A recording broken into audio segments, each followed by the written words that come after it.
O céu e o inferno, justiça divina segundo o Espiritismo.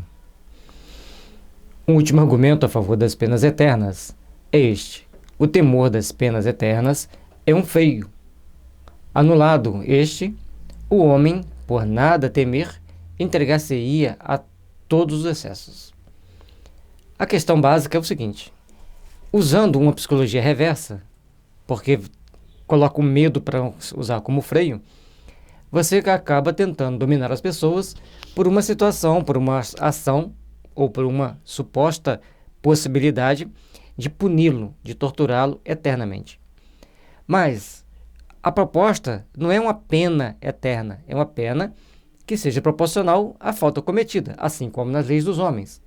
Na época antiga, as pessoas achavam que o freio era assustar, colocar um ponto de grande temeridade.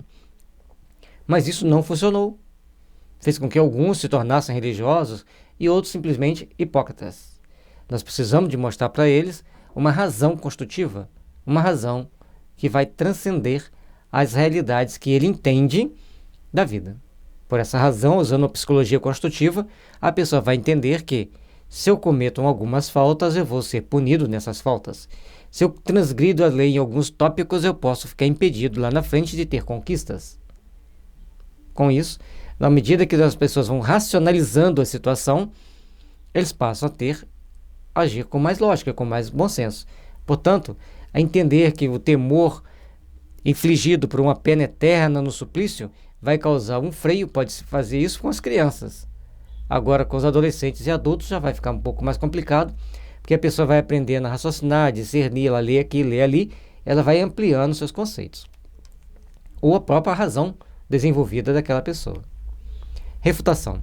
Este raciocínio procederia se a temporalidade das penas importasse, de fato, na supressão de toda a sanção penal.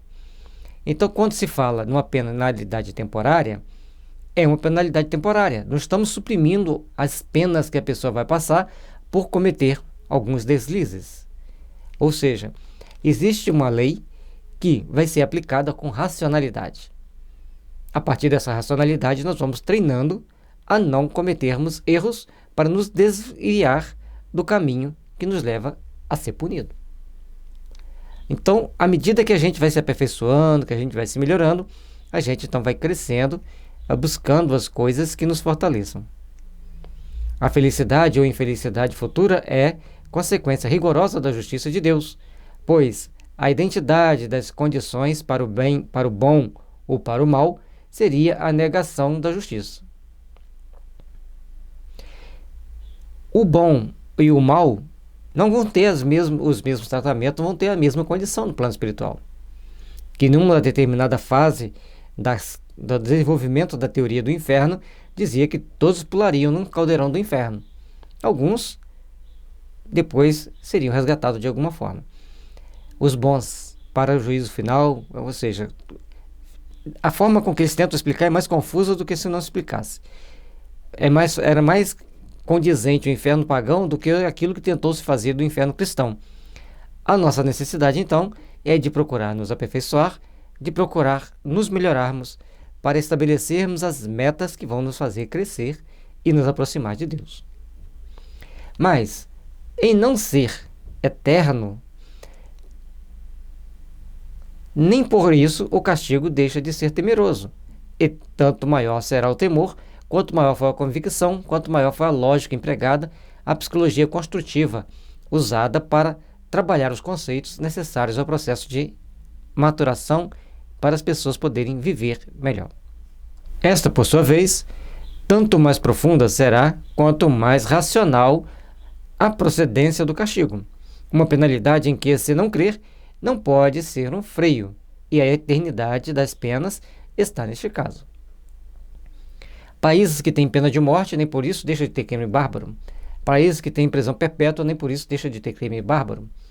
E, portanto, faz-se necessário que tenha leis justas que mostrem às pessoas e eduque as pessoas a agir com justiça. Para você educar, tem que usar uma psicologia positiva, algo construtivo, algo que ele faça pensar nas consequências dos seus atos. Então, tem atos que nós tomamos que vai ter consequências nessa vida, outros talvez somente nas vidas seguintes. Mas, sempre haverá a pena, sempre haverá o castigo. Faz necessário treinarmos para aprendermos a respeitar as leis divinas, porque as penas podem ser eternas, podem ser temporárias, mas elas existem. Ao passo que você entende que ela existe, que existe uma limitação para você, você vai ter que repensar.